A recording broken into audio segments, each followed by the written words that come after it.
अस्सलामुअलैकुम प्यारे भाई, उम्मीद करता हूँ आप सब दोस्त भाई खैर ख्याल से होंगे। अल्हम्दुलिल्लाह से 2 बकरे और 5 पट्टे कार को करवा रहे हैं पिंडी। ये जा रहे हैं अल्हम्दुलिल्लाह नबील भाई के पास। उसने ऑनलाइन पेमेंट सारी भेज दी थी। अल्हम्दुलिल्लाह ये कार को करते हैं। काफ़ी सारे दोस्त कहते हैं आपको पेमेंट भेज दें, माल आता नहीं आता। ये अल्हम्दुलिल्लाह कार को करते हैं।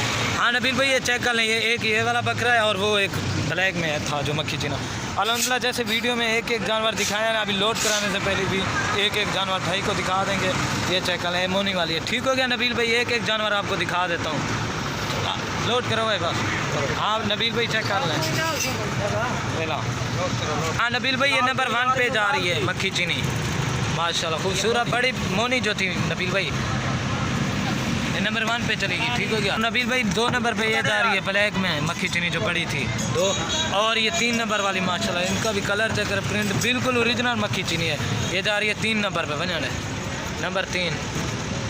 और नबील भाई ये नंबर 4 पे जा रही है, नंबर 4। और ये 5 नंबर, ये चेक कर ले माशाल्लाह नंबर 5 पर चलेगी। अभी 2 बकरे रह गए, वो भी लोड करें। और ये 6 नंबर पे ब्लैक में बकरा जा रहा है 6। और ये 6 चले गए। ठीक हो गया। और ये 7 में मक्खी चीना जा रहा है। ठीक है बकरा नंबर 7। ठीक हो गया। अभी आपको गाड़ी का नंबर भी दिखा देता हूँ माशाल्लाह। ये मैंने वीडियो अपलोड की थी अल्हम्दुलिल्लाह ये कार को के साथ। ये चेक कर लो।